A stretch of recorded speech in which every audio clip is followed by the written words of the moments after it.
नमस्ते। मेरा नाम अनुश्री पाठक है। मैं आज आप लोगों के सामने एक छोटी सी जानकारी लेकर आई हूँ। बहुत सारी रील्स बनती हैं, वीडियो बनता है और लोग देखते हैं, लाइक करते हैं, कमेंट करते हैं।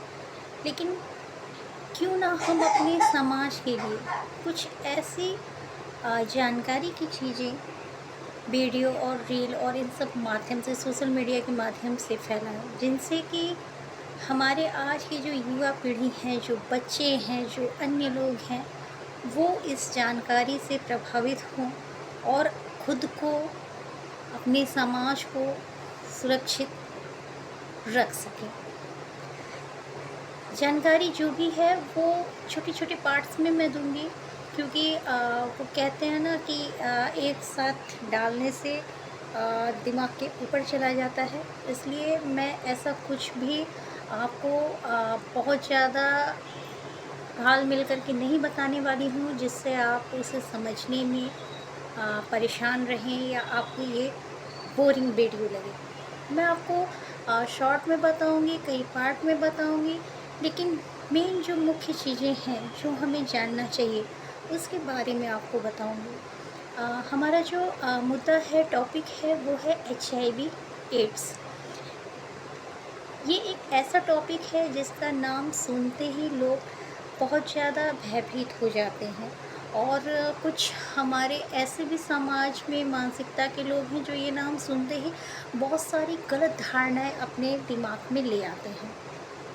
तो मेरा जो मूल उद्देश्य है बताने का वो केवल इतना है कि एक तो समाज में लोगों के पास इसकी जानकारी हो, लोग इसके प्रति सजग और जागरूक हों, और जिनके भी मन में इसके प्रति कोई भी गलत धारणाएं या भ्रांतियां भरी हुई हैं वो इस रूढ़िवादी विचारधारा से बाहर आए, इन भ्रांतियों से बाहर आए और सच को जाने, जिससे जो हमारे HIV के साथ जी रहे व्यक्ति हैं या जो भी हमारे अपने भाई बहन हैं, उनको भी एक सरल जीवन, एक सामान्य जीवन जीने की आगे की राह सुलभ बन सके।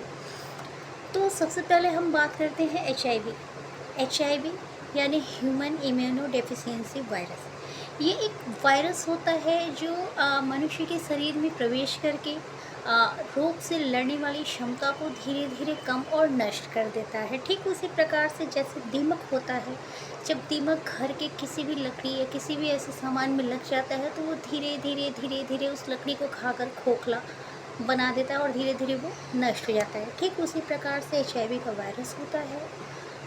दूसरा, AIDS, acquired immunodeficiency syndrome. ये HIV का अंतिम अवस्था या यूँ कह लें अंतिम परिणाम होता है। सबसे पहले हम ये जानते हैं कि HIV होता कैसे है। तो HIV मुख्यतः 4 कारणों से होता है। पहला, HIV संक्रमित असुरक्षित यौन संबंध बनाने से, HIV संक्रमित सुई या सिरिंज लग जाने से, HIV संक्रमित रक्त या रक्त के उत्पाद चढ़ाए जाने से, और HIV संक्रमित गर्भवती महिला से, माँ से उनके होने वाले शिशु को होने का खतरा बना रहता है। अब हम बात करते हैं कि इससे बचा कैसे जा सकता है।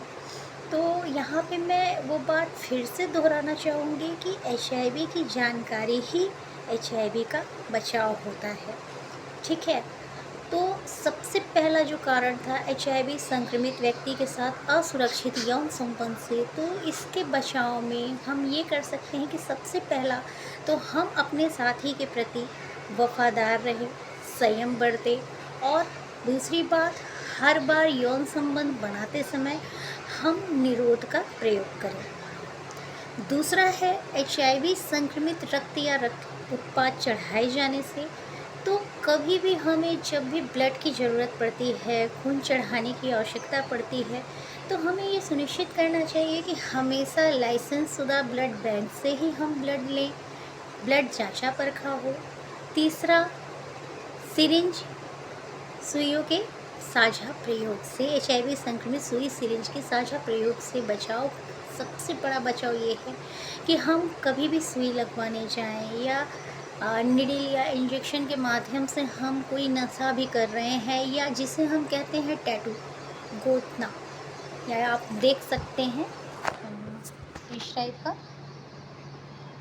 तो जब हम ये लगवाने जाएं तो हम सबसे पहले ये देख लें कि सुई जो है वो नई है कि नहीं, उसका पैकिंग देख लें, एक्सपायरिंग डेट देख लें।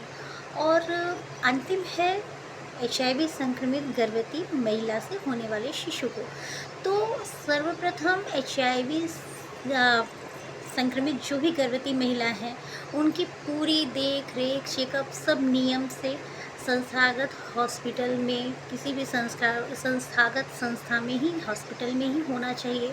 उनका प्रसव भी जो है अच्छे हॉस्पिटल में कराना चाहिए, डॉक्टरों की देख रेख निगरानी में कराना चाहिए, जिससे हम होने वाले शिशु को इससे सुरक्षित कर सकें। तो ये एक छोटी सी जानकारी थी जो मैं आपके सामने लेकर आई थी। ज़्यादा डीपली मैं अभी नहीं बताऊंगी, क्योंकि बहुत ज़्यादा गहराई में जाने से हमारे साथियों को समझने में मुश्किल हो सकती है, क्योंकि बहुत सारे ऐसे हमारे भाई और बहन हैं जो इसको लेकर बहुत ज़्यादा ही भ्रांति में रहते हैं, जिनके मन में बहुत सारे प्रश्न होते हैं। और जो हमारे बड़े बड़े डॉक्टर्स होते हैं, प्रोफेसर होते हैं, या इससे जुड़े जो भी स्वास्थ्यकर्मी होते हैं, वो इन्हें इतना ज़्यादा जो है हाई फाई तरीके से बताते हैं जिसको वो समझ नहीं पाते हैं, और वो और कंफ्यूज हो जाते हैं। तो इसलिए मैं बहुत ही सरल शब्दों में, बहुत ही छोटे तरीके से, बहुत ही छोटी छोटी जानकारी के साथ आपको इसके विषय में कई पार्ट्स में पूरी जानकारी दूंगी।